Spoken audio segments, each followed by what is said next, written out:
자, 고린도 후서 말씀에 들어가기 전에 이 편지가 상당히 좀 복잡한 구조로 되어 있어서 여러분에게 잠깐 설명을 드리도록 하겠습니다. 고린도 전서와 후서 두 편지가 있는데 이것 말고 다른 편지들이 많이 있습니다. 그래서 학자에 따라서는 편지가 4통을 보냈다, 5통을 보냈다라는 생각하는 사람도 있어요. 어쨌든 간에 그냥 가장 무난한 해석을 해보면 이제 첫 번째 편지를 5장 9절에 보면 내가 이전에 편지를 썼다 이제 이런 얘기를 하기 때문에 고린도 전서를 보내기 전에 편지 한 통을 썼습니다. 근데 고린도에 문제가 있었던 거죠. 자, 지금 여러분 지도를 보시면 자, 여기 아시아라는 주가 있죠. 하나의 주죠. 뭐 당시에는 지금은 이제 나라급이지만 그때는 이제 다 로마 제국 아래에 있으니까 그래서 이게 아시아의 수도죠. 에베소. 그리고 여기 고린도는 여기 아가야라는 지방의 수도입니다. 보이시죠? 3차 전도 여행 때 사도 바울이 교회 개척보다는 1차, 2차에 개척했던 교회들을 둘러보니까 교회들이 개척하고 나서 잘 되는 게 아니라 문제들이 생기는 겁니다. 그건 당연하죠. 왜냐하면 유대인들의 방해도 극심했고 또 어떤 그리스의 이 문화라는 게 너무나 음란하고 또 여러분 그리스 로마 신화 신들이 될 수도 없잖아요. 얼마나 음란합니까? 그러니까 그런 영향들을 받는 곳들이기 때문에 교회가 온전하게 서가기가 참 어렵죠. 마귀의 방해가 많아서. 그래서 사도 바울이 3차 전도 여행 때는 여기 아시아의 에베소에 가가지고 거기가 엄청 큰 도시니까 거기에다가 신학교를 차려가지고 막 제자를 양육하기를 시작합니다. 3차 때는 제자를 키워야겠다. 교회를 막 더 개척하기보다는 그러던 터에 안 그래도 2차 전도 여행 때 개척했던 고린도 교회에 문제가 생겼다는 소식이 들려오니 그 편지 한 통을 보냈던 겁니다. 근데 해결이 안 되니까 베베 성도님도 사람을 보내고 또 우리 지난주에 살펴봤던 세 분도 오셔가지고 브드나도 아가이고 오셔가지고 또 설명도 막 해주시고 그래가지고 이제 에베소에 있을 때 고린도 교회에 좀 진지하게 좀 이거 왜 이렇게 심각하냐 그래서 화가 난 약간 그런 상태에서 고린도 전서라는 편지를 쓰게 된 겁니다. 사도 바울이 개척 이후로 방문한 적이 없어야지. 그러니까 들은 얘기를 가지고 지난 시간까지 살펴봤듯이 다툼의 문제, 음행의 문제, 결혼, 음식, 예배, 은사, 부활, 연보 여러 가지 문제들과 질문들에 대해서 강도 높게 글을 쓴 거죠. 자, 그렇게 썼는데 디모데를 보냈습니다. 그래서 디모데가 편지를 들고 고린도에 갔는데 디모데가 쫓겨난 거예요. 디모데가 쫓겨나니까 사도 바울이 격분해가지고 사도 바울이 갔단 말이죠. 사도 바울이 갔는데 사도 바울도 쫓겨납니다. 해결하려고 갔더니 사도 바울도 쫓겨나니까 너무 막 충격을 받고 이래가지고 사도 바울이 눈물의 편지를 이제 쓰게 되죠. 사도 바울이 격한 마음으로 엄청난 편지들을 쓰게 되는데 이 편지가 고린도 후서 10장부터 13장에 보시면 상당히 억양이 강합니다.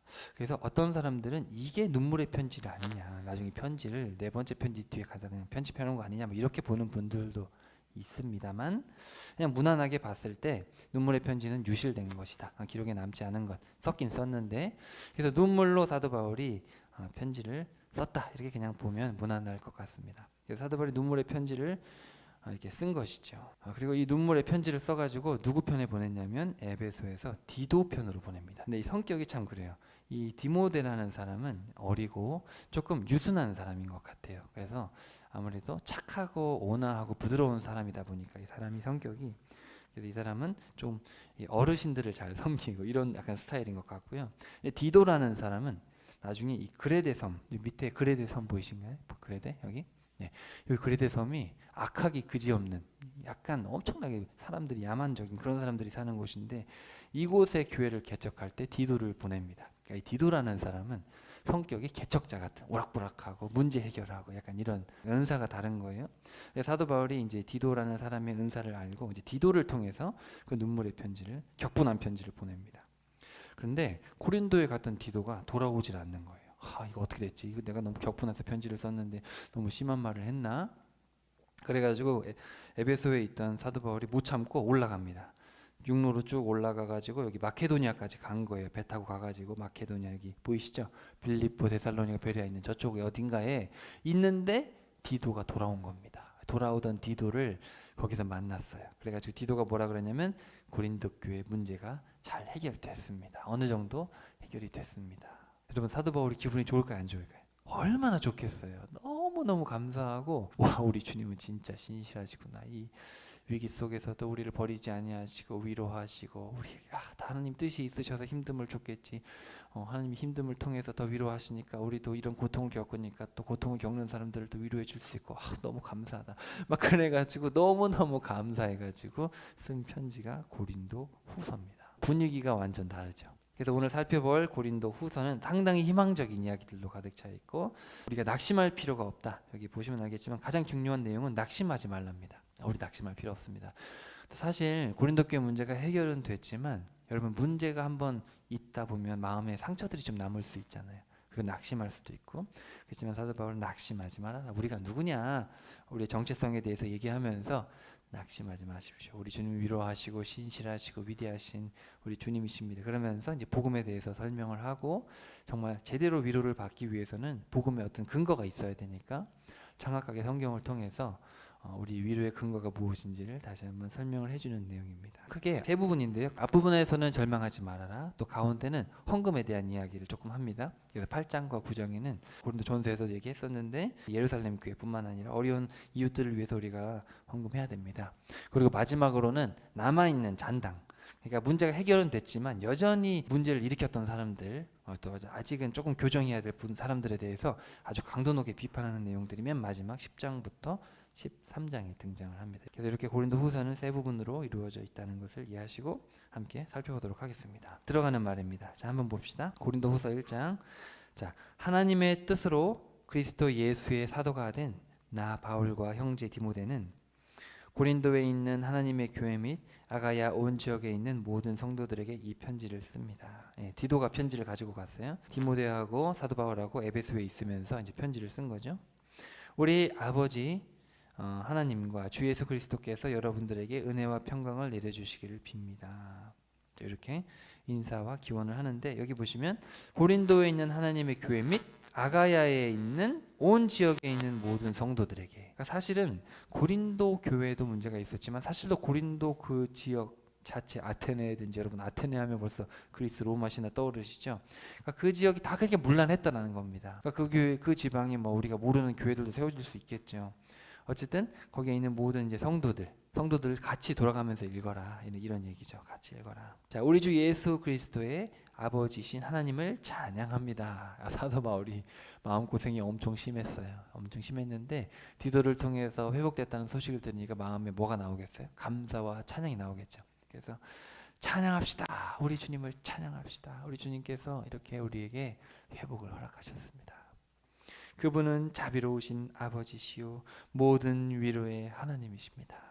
여기 이제 여러분 혹시 펜 있으시면 위로에다가 동그라미를 쳐보시면 위로라는 말이 계속 나옵니다. 그분은 우리가 온갖 환난을 겪고 있을 때 우리를 풍성히 위로해 주시는 분입니다. 그렇게 하심으로써 우리 자신이 하나님께 받은 그 위로로 우리도 역시 온갖 환난을 겪고 있는 사람들을 또한 위로하게 하시려는 것입니다. 첫 번째, 자, 우리를 위로하시는데 너무너무 감사한데 우리를 위로하시는 이유가 뭐냐? 4절에 나와 있죠. 우리 자신이 하나님께 받은 위로로 우리도 역시 온갖 환난을 겪고 있는 사람들을 또한 위로하게 하시려는 겁니다. 자, 우리가 성경을 볼 때 계속해서 깨닫는 것은 주님은 나를 위로하는 목적이 그게 끝이 아니라는 거죠. 하나님은 항상 공동체를 생각하신다는 겁니다. 항상. 그러니까 많은 사람들이 교회를 찾아가서 나 좀 위로해 주세요. 내 문제 좀 해결해 주세요. 근데 하나님의 뜻은 여러분을 위로하고 여러분의 사업을 해결하고 이런 어떤 하나님의 회복의 역사를 다른 사람들도 경험하기를 원하고 나의 삶을 통해서 다른 모든 이가 회복되기를 바라시는 거죠. 한 자녀가 뭔가를 잘했으면 그것을 동생들에게 또 형에게 알려주기를 바라지 않겠습니까? 그래서 모든 형제가 사이좋게 다 같이, 이게 부모의 마음인 거예요. 마찬가지로 우리 주님의 마음도 똑같다는 것입니다. 이게 공동체로서 너무너무 중요합니다. 그러니까 내가 하나님께 위로를 받았다면 그건 자랑거리지만 내 자랑으로 끝나서는 안 되고 나 같은 부족한 사람을 그런 환난 중에 이길 수 있도록 해주시다니, 이젠 내가 그러면 힘들고 고통받는 사람들에게 찾아가서 이 위로하시는 주님을 만나게 해줘야지, 이 위로를 다른 그 사람도 알 수 있게 해줘야지, 그렇게 하는 게 우리의 역할이라는 것이죠. 5절, 그리스도의 고난이 우리의 삶 속에 넘치는 것처럼 그리스도를 통하여 받은 우리의 위로도 넘치도록 풍성합니다. 사실 여러분, 주님께서 저와 여러분을 건지시고 회복시키기 위해서 그 모진 고난을 당하시지 않았습니까? 그럼 우리가 사실 우울해서는 안 되죠. 어떤 경우가 있어도. 지옥에서 우리를 생명으로 건져주신 그 은혜만 생각해도 막 감사해가지고 하루하루 이게 벅차게 살아야 될 것도 모자랄 판에 우리가 맨날 원망하고 하나님 왜 이거 안 들어주세요? 아니 아들을 주신 분한테 그런 원망하면 안 되지 않겠습니까? 그건 너무 관계가 올바르게 정립이 안 되는 어떤 낮은 수준의 신앙이죠. 그럴 수 있죠 처음에는. 하지만 정말 주님의 누군지를 알고 십자가의 은혜의 크기가 뭔지를 알면 절대 그렇게 못합니다. 자 6절 우리가 큰 환난을 당하는 것은 여러분으로 하여금 위로와 구원을 받게 하려는 것입니다. 우리가 위로를 받는 것도 역시 여러분으로 하여금 위로를 받게 하여 자 여기 밑줄 쳐 보세요. 우리가 겪고 있는 것과 같이 똑같은 고난을 여러분이 겪을 때 그 고난을 기꺼이 견딜 수 있도록 하기 위함입니다. 하나님이 우리에게 고난을 주시고 고난 중에 위로하시는 것은 우리로 하여금 똑같이 고난을 겪고 또 어려움이 있는 그 사람들을 위로할 수 있도록 하게 하기 위해서 또 견딜 수 있도록 어떤 인내심을 키워주기 위해서 우리 주님께서 그렇게 하시는 것이다. 자, 그 다음에 7절 여러분에게 거는 우리의 소망은 흔들림 없이 굳건합니다. 여러분이 우리의 고난을 나누어 가진 것과 마찬가지로 우리의 위로 또한 여러분과 함께 나누어 가진다는 것을 우리가 알기 때문입니다. 그러니까 나만 겪는 고난은 세상에 없습니다. 나만 겪는 위로도 없고 우리가 함께 겪는 주님 때문에 함께 겪는 고난이고 함께 받는 위로죠. 너무너무 감사하죠. 자, 형제들이여 우리는 여러분이 우리가 아시아 지방에서 겪은 환난에 대해 알아주셨으면 합니다. 당시에 우리는 우리가 감당할 수 없을 정도로 큰 박해를 받았으며 살아남을 소망조차 모두 잃어버릴 지경이었습니다. 그때 우리 마음은 이미 사형 선고를 받은 것이나 다름이 없었습니다. 하지만 지금 생각해보면 그런 일이 일어난 것은 우리로 하여금 자 여기도 밑줄 쳐봅시다. 세 번째 자 우리 자신을 의지하지 않고 오직 죽은 자를 살리시는 하나님만을 의지하도록 하기 위해서 우리에게 고난도 주시고 그 고난을 이겨나갈 인내심도 주시고 그 인내를 통해서 우리에게 위로도 주시는 고난을 주시는 이유 고난을 통해서 인내를 배우게 하시는 이유 또 고난을 통해서 위로를 경험하게 하시는 이 모든 것이 사실은 너무너무 사랑해서 세상을 의지하지 않고 나를 의지하지 않고 오직 주님만을 의지하는 그러니까 아버지와 이 자녀와의 관계 하나님과 우리와의 올바른 관계를 정말 이 신뢰할 수 있는 신실함의 관계를 하나님이 우리로 하여금 배우게 하고 그렇게 신실한 관계로 나아갈 수 있도록 하기 위해서다. 이거 은혜죠 여러분. 얼마나 감사합니까. 버린 자식은 무관심합니다. 버린 자식은 채찍도 안 하고 버린 자식은 뭐라고 하지도 않아요. 하지만 내 자식이기 때문에 때리고 훈련시키고 그리고 하나님 아버지의 말을 듣게 하는 거죠. 진짜 부모는 그렇습니다. 그러니까 만약에 여러분의 어떤 실수 때문이 아니라 여러분이 어떤 신앙적으로 살아가기 위해서 살아가다 보면 겪는 어떤 고난들이 왔을 때 그것은 여러분을 너무너무 사랑하시는 주님의 선물이라는 것을 깨닫고 오히려 감사해야죠. 그리고 그런 믿음으로 그 고난을 겪다 보면 어느 순간 나도 모르는 하늘의 어마어마한 위로를 경험하게 되는 겁니다. 그랬을 때는 너무 기쁜 것이죠. 하나님께서는 그렇게 우리를 죽음의 위험에서 건져주셨고 또 앞으로도 우리를 능히 구해주실 것입니다. 그래서 우리는 앞으로도 하나님께서 우리를 구해주실 것이라는 소망을 품고 살아갑니다. 여러분도 우리를 위해 기도해 주십시오. 그러면 하나님께서 많은 성도들의 기도에 응답하여 우리에게 은혜를 내리실 것이고 또 그것을 보고 많은 사람들이 하나님께 감사를 드리게 될 것입니다. 인사하고 기원하면서 하나님께서 이 환난 중에서도 우리를 위로하시는 이유에 대해서 우리를 풍성히 위로하시는 이유에 대해서 설명을 합니다. 이렇게 해서 이제 편지를 시작을 하게 됩니다. 자, 다음으로 넘어갑시다. 자, 이제 12절부터 7장 16절까지 이제 구체적으로 낙심하지 말아라. 이제 이 얘기를 하고 싶은 거예요, 사도 바울이. 그래서 4장 1절부터 사실 5장 10절에 낙심하지 말아라. 우리에게는 부활과 보상이 있다. 결국 이제 부활 얘기와 보상 이야기까지 가게 됩니다. 근데 그 이야기를 중심으로 이제 먼저 위로 얘기를 이제 하게 되는데 오늘 1장과 2장, 7장 1장, 2장 그 부분을 위로 부분을 좀 살펴보면서 들어가도록 하겠습니다.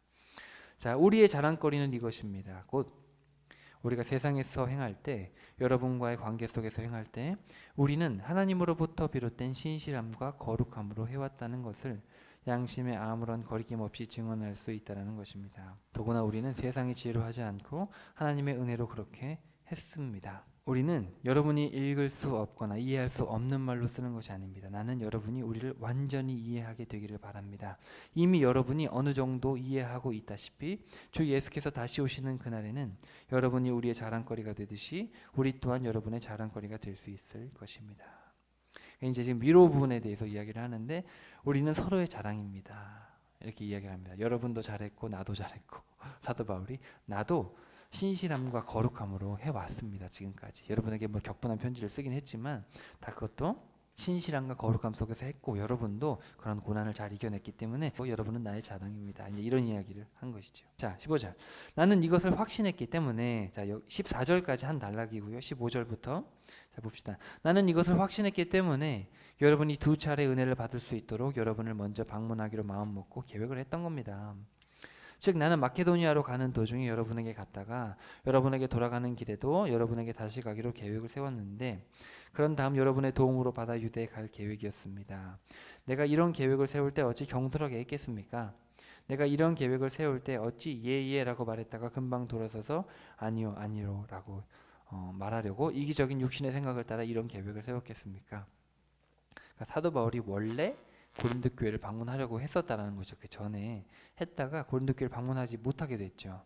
못하게 된 걸 가지고 사도 바울은 이제 다른 뜻이 있어서 그렇게 된 것인데 어떤 고린도 교회 성도들 중에는 사도 바울 저거 말도 안 지킨다, 약속도 안 지킨다 이렇게 공격했던 자들이 있었다라는 것이죠. 자, 하나님의 신실하심을 두고 맹세하건대 여러분께 드리는 우리의 말은 순수하게 고지곧대로 예라고 한 것은 그대로 예이고 아니오라고 한 것은 그대로 아니오일 뿐입니다. 아니 제가 예라고 한 거는 사심이 있어서 한 게 아니라 예면 예고 아니오면 아니오죠. 곧 나와 디모데와 실로아노가 여러분에게 전한 하나님의 아들 예수 그리스도는 아니오라는 뜻으로 예하시는 분이 아니고 그분에게는 언제나 예만 있을 뿐입니다. 그렇습니다. 아무리 많은 하나님의 약속도 그리스도 안에서는 모두 이해가 되고 그래서 우리는 아멘 하면서 그리스도를 통해 하나님께 영광을 돌리는 것입니다. 여러분 이 얘기 어디 많이 들어보셨죠? 예수님께서 뭐라 그러셨냐면 거짓 맹세하지 말라. 예면 예고 아니면 아니오지. 거짓 맹세하지 말아라. 그냥 하나님 말씀하시면 순종하면 되는 거지. 그런 얘기 많이 하셨거든요, 주님도. 마찬가지로 사심이 있어서 하는 게 아닙니다. 저는 제가 여러분에게 간다고 했을 땐 정말 가려고 했던 거고 그런 걸 여러분 오해하시면 안 됩니다. 그러면서 21절 우리와 여러분을 다 함께 그리스도 안에서 확고하게 주시고 또 기름 부어 사명을 주시는 분은 오직 하나님이십니다. 그분 하나님께서는 우리가 자신의 것임을 확인하는 도장을 우리에게 찍으시고 그 사실에 대한 보증의 표로 우리 마음속에 성령님을 주셨습니다. 이런 얘기를 하는 것은 사도 바울이 지금 자신이 계획이 바뀌어져 있는데 이것은 무슨 사심이 있어서 그런 게 아닙니다. 그런 게 아니라 정말 순수하게 제가 여러분을 방문하려고 했었고 그리고 성령께서는 우리에게 늘 아멘하게 하시고 순종하게 하십니다. 저는 성령님의 뜻에 따라서 이런 모든 결정들을 했던 것입니다. 이런 이야기를 하는 것이죠. 약간의 자기 변호가 있죠. 자 23절 자 이제 나는 내 목숨을 걸고서 하나님을 내 증인으로 모시고 여러분께 진실을 말합니다. 내가 계획을 바꿔 고린도에 가지 않은 것은 여러분을 아끼기 때문입니다. 우리는 여러분의 믿음을 주관하는 것이 아니라 다만 여러분의 기쁨을 위해 여러분과 더불어 일할 뿐입니다. 사실 여러분은 이미 믿음이 굳게 서 있기 때문입니다. 자 이제 내가 또다시 아픈 마음을 가지고 근심 가운데 여러분을 방문하지 않기로 다짐을 한 것이죠.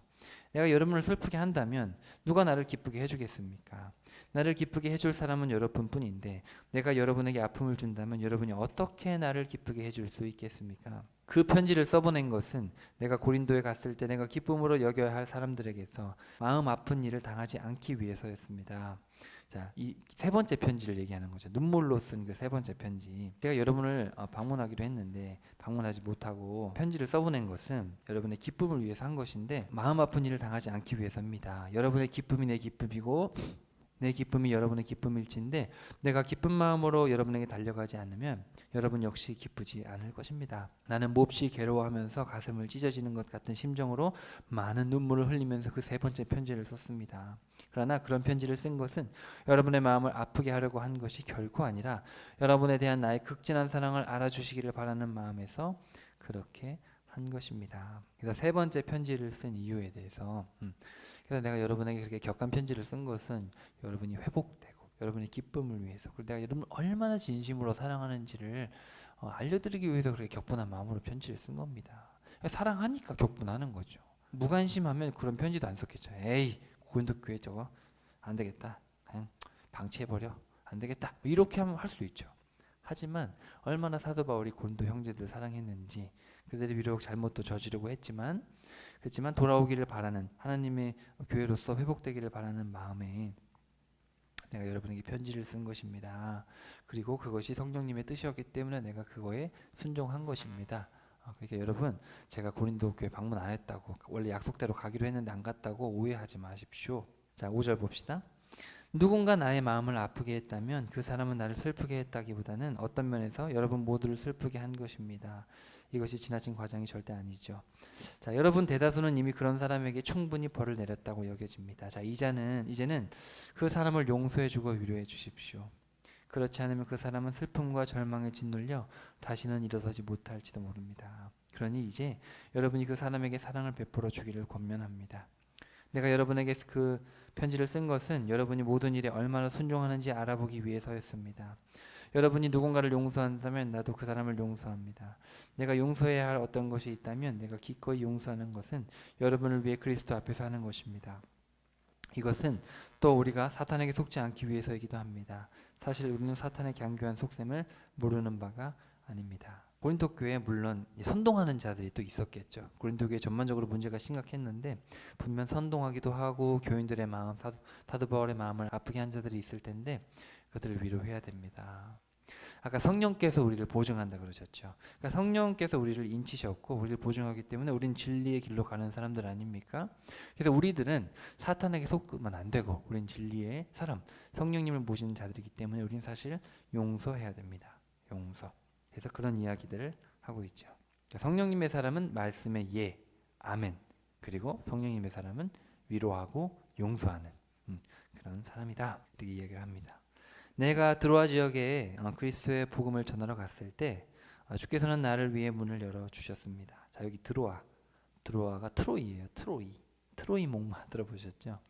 그래서 여기 바다 쪽, 여기 아시아 끝쪽에 있는, 북쪽에 있는 여기 항구죠. 자, 드로아 지역에 그리스도의 복음을 전하러 갔을 때 주께서는 나를 위해 문을 열어주셨습니다. 그러나 거기서 나는 나의 신실한 형제 디도를 만나지 못하여 내 마음이 편치 못했습니다. 그래서 드로아의 형제들에게 작별하고 마케도니아, 유럽으로 건너갔죠. 그러니까 디도가 이 격분한 편지를, 세 번째 편지를 가지고 갔는데 안 오니까 사도 바울이 초조해가지고 트로이까지 갔다가 거기서도 안 오니까 배 타고 넘어가서 마케도니아까지 간 것이죠. 나는 하나님께 감사드립니다. 하나님께서 언제나 우리를 그리스도 안에서 승리의 행렬에 동참하도록 이끄십니다. 또한 우리를 통하여 그리스도에 대한 알매의 향기를 도처에 퍼뜨리게 하십니다. 우리는 구원을 받은 사람들 가운데서나 멸망을 당하는 사람들 가운데서나 항상 하나님 앞에서 그리스도의 향기입니다. 아까 초반부에서는 여러분은 나의 자랑, 나는 여러분의 자랑, 우리 서로의 자랑이죠. 우리는 바로 예수님의 향기입니다. 예수님이 우리의 자랑이고 우리는 예수님의 자랑이 돼야죠. 우리가 멸망당할 어떤 사람들에게는 죽음에 이르게 하는 죽음의 냄새가 되겠지만 구원을 받을 다른 사람에게는 생명에 이르게 하는 생명의 향기가 될 것입니다. 이런 일을 누가 감당할 수 있겠습니까? 우리는 다른 많은 사람들과는 달리 자신의 이익을 위해 하나님의 말씀을 파는 장사꾼이 아니죠.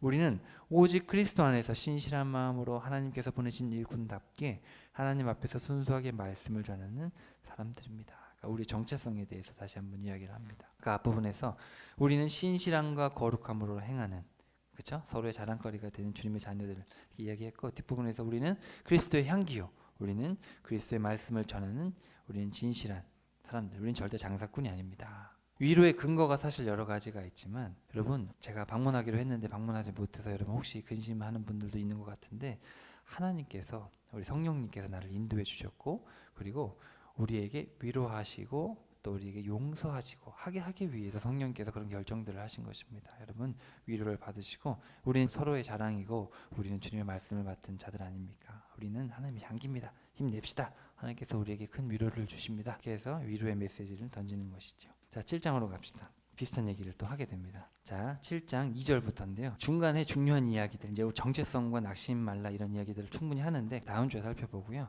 여기 이제 위로에 대한 이야기가 또 나옵니다. 뒷부분에 가면, 자, 7장 2절. 자, 우리를 위해 마음을 활짝 열어주시기를 바랍니다. 이 명령어로 되어 있는데요. 원문에 보면 우리를 영접하라, 명령합니다.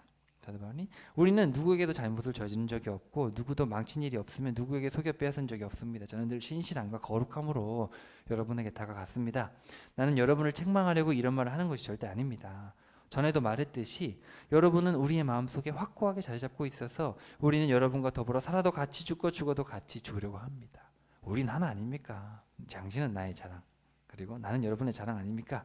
나는 여러분을 굳게 믿고 있으며 여러분을 매우 자랑스럽게 생각하고 있습니다.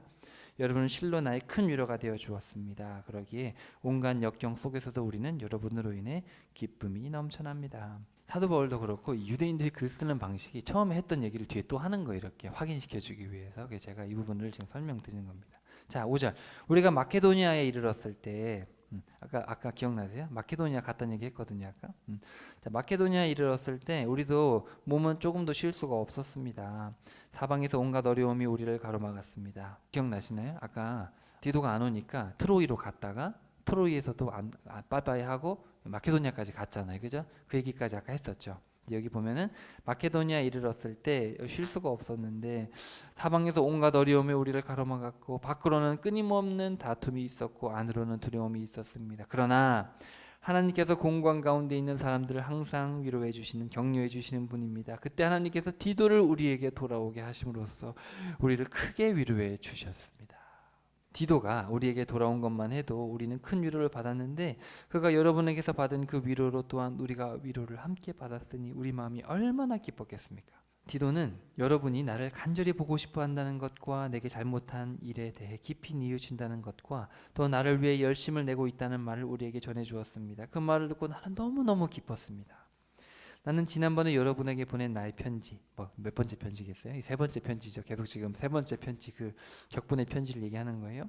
여러분의 마음을 아프게 한 것에 대해 후회하지 않습니다. 그 편지가 여러분의 마음을 아프게 한 것을 알고 잠시 후회하긴 했지만 이제 나는 도리어 그 편지를 보낸 것을 기쁘게 생각합니다. 내가 기쁜 까닭은 여러분이 받은 상처 때문이 결코 아니라 여러분의 그런 상처가 여러분을 회개의 자리로 이끌어 주었기 때문입니다. 그런 슬픔과 근심을 통해서 여러분이 하나님께서 바라시는 대로 회개하고 하나님께로 돌아왔으니 결국 여러분에게 도움이 되었다고 해를 끼친 것이 아닌 셈입니다. 하나님의 뜻에 맞게 근심하는 경건한 슬픔은 회개를 가져오고 회개는 우리를 구원으로 이끌기 때문입니다. 그런 슬픔은 후회할 것이 없습니다. 여러분 이 본문 많이 접해보셨죠? 그러니까 그냥 내가 욕심내서 어떤 고난이 오고 근심이 오면 의미가 없죠. 근데 내가 정말 주님을 위해서 또는 어떤 메시지를 통해서 나의 죄를 지적받고 마음이 힘들고 막 이러는 거예요. 근데 그게 슬퍼할 일이 아닌 거예요. 내가 잘못한 것에 대해서 어떤 말씀을 통해서 찔림을 받아가지고 마음에 막 고심이 되고 막 근심이 되는데 그것은 회개를 하게 되고 그렇게 되면 내가 잘못했습니다 하나님 회개합니다. 그 회개하게 되면 그것 때문에 구원에 이르기 때문에 어떤 그런 나의 죄 때문에 나의 어떤 무지함과 불경건함 때문에 찔림을 메시지를 들어서 슬퍼하고 이런 거는 후회할 게 아니라는 거죠. 그래서 고린도 교회가 사도 바울의 편지를 듣고 분란이 일어나고 막 싸우고 막 그랬잖아요. 근데 어찌 됐든 이 세 번째 편지를 통해서 회개가 됐죠. 회복이 됐죠. 근데 그 회복의 과정이라는 것이 순탄했겠습니까? 쫓아내야 될 사람도 있었을 것이고 그 와중에 진리를 고수하기 위해서 싸워야 되기도 했겠죠. 근데 그런 과정 가운데 슬픔도 있었고 고난도 있었지만 그런 것이 결국은 고린도 교회로 하여금 회개하게 만들었고 그리고 결국은 고린도 교회 성도들을 구원에 이르게 했기 때문에 사도 바울은 내가 세 번째 격분한 편지를 보낸 것을 후회하지 않습니다. 이렇게 이야기하는 것이죠. 하지만 하나님의 뜻에 벗어난 세상적인 슬픔은 죽음을 가져올 뿐입니다. 자, 여러분 이거 너무 중요한 것 같아요. 많은 사람들이 이게 자기 연민에 하나님 앞에 나가는 건지 아니면 복음을 위해서 신앙 때문에 슬퍼하는 건지 구분을 잘 못합니다. 그냥 자기 욕심 때문에 사업 망쳐가지고 주님 앞에 나와서 그냥 막 기도를 하는 거예요. 하나님 사업 잘 되게 해주세요. 막 눈물을 펑펑 흘려요. 근데 그게 과연 하나님께서 보시기에 어떤 눈물일까? 그거 잘 생각을 해봐야 되거든요. 하나님 앞에 흘려야 될 눈물은 나의 죄 때문에, 세상의 악 때문에, 사랑이 없음으로 인해서 우리가 해야지. 내가 욕심낸 게 망해서 그러면 안 되죠. 내가 서울대 가야 되는데 서울대 못 가서 그런 건 안 된다는 얘기죠. 그런 슬픔은 죽음을 가져올 뿐이다. 하나님의 뜻에 벗어난 슬픔. 그러니까 여러분 우리가 하나님 앞에 어떤 고통을 가지고 오고 문제를 가져왔을 때 이게 하나님 앞에서 알아야 될 고통의 문제인지 에이 뭐 하나님은 다 받아주시는 분 아닙니까? 그렇지 않죠. 여러분, 관계라는 것은 또 어떤 대화를 할 때는 어떤 분인지 상대방의 위치와 또 상대방의 격이라는 게 있지 않습니까? 하나님께는 하나님께 아랠 게 있는 것이죠. 모든 관계를 생각을 해야지. 그분은 창조주시고 위대하신 분이고 심판주시고 한없이 우리를 사랑하셔서 아들까지 주신 그런 분 앞에 내가 아랠 만한가? 그냥 한없이 받아주시는 그런 막연한 분인가? 그렇지 않다는 겁니다. 주님은 잘못된 것을 아뢰었을 때 무지무지 화내시고 아버지의 말씀을 무시하는 것을 참지 못하시고 분노하십니다. 그런 구약에 너무너무 기록이 되어 있죠. 구약을 제대로 쭉 읽어보면 하나님이 얼마나 그 감정이 섬세하신 분인지가 잘 나와 있습니다. 그냥 우리가 신약만 읽다 보면 무슨 교리책 같아가지고 그냥 이거 해야 되고 저거 해야 되고 뭐 그런 것 같은데, 구약을 제대로 읽어보면 하나님은 그런 분이 아니죠. 우리 주님도, 예수님도 눈물 흘리시죠. 화내시죠. 지적하시죠. 또는 따뜻하게 위로하시고 같이 우시고 똑같은 감정을 가진, 그러니까 저와 여러분이 하나님의 형상대로 창조되었기 때문에 주님도 감정이 있다는 것을 여러분 잘 아셔야 됩니다. 어떤 신학자들은 하나님이 무슨 감정이 있냐, 신은 신이다, 신은 그냥 무슨 감정이 있는 그런 존재가 아니다, 뭐 이렇게 하는데, 그거는 성경적인 신앙이 아니죠. 그거는 그냥 철학적인 신이죠.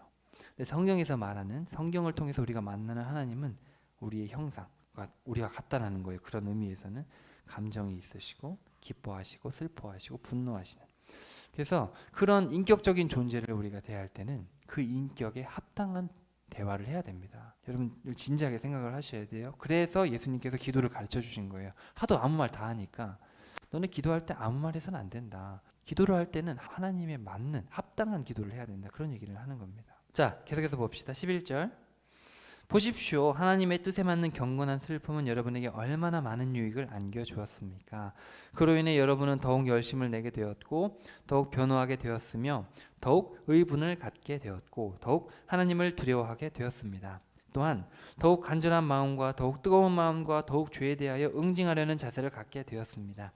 이처럼 여러분은 모든 면에서 여러분 자신의 깨끗함을 보여주었습니다. 고린도 교회가 이 어마어마한 이 아픔을 겪으면서도 이렇게 많이 회복이 되었다는 것이죠. 진리에 대해서 분별하는 눈도 생기고 하나님도 더 두려워하게 되고 하나님을 경외하게 되고.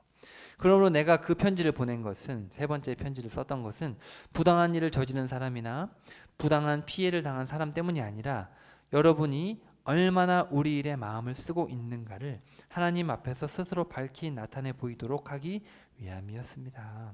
그래서 이로 인해 우리는 크게 위로를 받고 고무되었습니다. 더구나 우리가 받은 위로 위에 디도의 기쁨이 더해져서 우리는 더욱 기뻤습니다. 정말 디도는 여러분 모두에게 따뜻한 환대를 받고 그로 인해 심령에 새로운 힘을 얻었습니다. 나는 여러분에 대해 디도에게 자랑을 했었는데 여러분은 그런 나를 조금도 실망시키지 않았습니다. 우리가 여러분에게 말한 모든 것이 진실인 것처럼 여러분에 대해 우리가 디도에게 자랑했던 것 또한 모두 사실임이 밝혀졌기 때문입니다. 여러분, 이 사도 바울의 흥분과 기쁨이 느껴지십니까?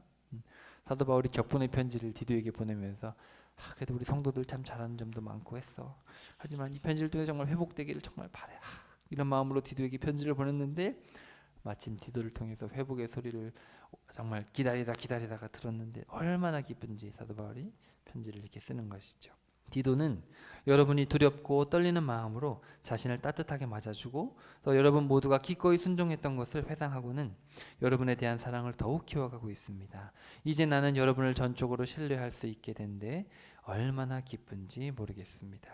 자, 이렇게 해서 사도 바울이 이 7장에서도 1장과 2장에서와 마찬가지로 정 참된 위로를 얻었다. 너무너무 기쁘다. 이 세 번째 편지를 내가 썼는데 원래 아까 앞에서도 얘기했듯이 여러분을 근심하게 하려고 한 것이 아니라 여러분을 너무너무 사랑하기 때문에 여러분이 회복되기를 바라는 마음으로, 그리고 여러분이 정말 회개가 돼서 나는 너무너무 기쁘다. 이제 이런 이야기를 하게 됩니다. 그러니까 처음부터 끝까지 이제 사도 바울이 하는 얘기는 우리가 성령님의 말씀에 순종해서 이 모든 일을 진행했고 성령님께서 결국 우리에게 이런 어마어마한 회복의 은혜를 베풀어 주셨고 이 회복의 은혜로 인해서 우리가 정말 큰 위로를 받아서 또 우리가 영적으로도 성숙하고 이제 분별력도 생기고 주님을 더 두려워하는 마음도 생기니 얼마나 감사합니까? 또 이렇게 하신 이유는 우리가 맨 처음에 다뤘던 대로 1장에서 뭡니까? 우리가 받은 이 고난 때문에 또 이 위로 때문에 나도 누군가에게 고난과 위로를 줄 수 있게 되었고 그리고 내가 그 인내의 과정을 겪었기 때문에 누군가를 인내하며 섬길 수 있게 되었죠. 그리고 우리가 이런 과정을 통해서 내 힘을 의지하고 사는 것이 아니라 정말 하나님을 두려워하고 하나님을 의지하고 살아야겠구나. 이 모든 것이 은혜구나. 이런 것들을 주님께서 우리에게 선물로 주셨습니다. 그러니까 여러분 낙심하지 마십시오. 정말 우리에게 위로하시는 하나님은 위대하신 분이십니다. 여러분 힘냅시다. 자, 이렇게 고린도 교회에 편지를 보내는 편지가 바로 네 번째 편지 고린도 후서가 되겠습니다. 여러분에게도 하나님의 크신 위로가 함께 하시기를 간절히 바랍니다. 여러분 중에는 사업하는 분들도 있고 학업에 매진하는 분도 있고 또 뭐 저희는 목회하고 있고 또 어떤 분들은 또 일해서 우리 온라인으로 참석하는 자매도 서울에서 일하고 있고 이렇게 우리가 세상에서 살아가고 있는데 하나님께서 반드시 여러분에게 세상이 줄 수 없는 위로를 이미 주셨으리라 저는 믿고요. 또 지금 위로가 필요한 여러분에게 하나님께서 위로를 주실 것이고 또 앞으로도 계속해서 우리 주님은 여러분이 잘 해나갈 수 있도록 위로하실 것입니다. 중요한 것은 우리의 어떤 고통과 아픔이 혹시 나의 욕심 때문에 비롯된 것은 아닌가, 하나님과 전혀 무관한 일을 가지고 내가 그런 건 아닌가 잘 생각을 해봐야죠. 물론 우리가 세상에서 그냥 막연하게 신앙과 상관없이 어떤 일을 겪을 수가 있겠지만 우리는 신앙인이기 때문에 우리가 어떤 세상의 모든 것들을 신앙의 눈으로 볼 수 있어야 되고 또 우리가 어떤 일을 도모할 때 학업을 하든지 사업을 하든지 모든 목표가 내가 그냥 하고 싶어서 한다. 이제 그렇게 되면 그것은 사실은 자기 욕심으로 시작됐기 때문에 그것에서 오는 어떤 고통과 어려움에 대해서 하나님께 이야기할 수는 있지만 근본으로 따지면 사실 나의 잘못인 거죠. 그것은. 왜냐하면 우리 믿는 자들은 모든 것을 주의 영광을 위해서 해야 됩니다. 사도 바울이 그래서 그런 얘기를 하죠. 내가 사나 죽으나 궁핍하거나 부하거나 배부르거나 뭐 그런 거 할 때도 난 상관이 없다. 나는 모든 일에 만족하는 법을 배웠다. 말하지 않습니까? 왜냐하면 그게 중요한 문제가 아니라는 거예요. 더 이상 먹고 살고 입는 이런 거는 예수님 말씀하신 대로 그건 이방인들이나 구하는 거지 우리에겐 중요한 문제가 아닙니다. 이미 우리는 머리카락도 세고 참새 한 마리 떨어뜨리지 않는 주님께서 눈동자같이 지켜주시는 존재죠. 여기 있는 선교사님, 대형제, 저와 우리 가족들 또 여기 온라인으로 참석하는 우리 회원자매뿐만 아니라 우리 모두는 참새보다 귀한 존재죠. 근데 여러분 우리가 사실은 주님을 위해 달려갈 때 무슨 걱정을 하겠습니까? 물론 인간적인 어려움이 오겠죠. 주의 일을 할 때, 주의 일을 감당하다 보면 마귀가 우리가 공격하기 때문에 어려움이 오지만 그때마다 주님은 오히려 우리를 위로하시고 우리의 인내심을 키워주셔서 우리로 하여금 죄를 회개하게 하고 구원으로 이끌어 주시고 그리고 사도 바울에게 허락했던 그 기쁨과 위로를 우리에게도 주시기를 너무나 바라시는 그런 주님이시죠. 그래서 여러분 또 한 주간 여러분 살아가실 때 이 하나님의 위로와 하나님의 인도하심, 이 신실하심을 꼭 마음에 잘 기억하시고 살아가시기를 바랍니다. 그리고 내가 행하는 모든 일이 정말 주님을 위해서 하는가, 공부를 주님을 위해서 하는가, 사업을 주를 위해서 하는가, 내가 먹고 마시고 자는 이 모든 일을 내가 주를 위해서 나를 살리신 나의 주인 되신 예수님, 내가 온전히 따라가야 될 그 주님을 위해서 살아가고 있는가를 여러분 잘 점검하시고 그런 점검 속에서 나아갈 때 우리 주님은 반드시 여러분을 선한 길로 또 어려움을 당할 때마다 큰 위로를 주실 줄로 믿습니다.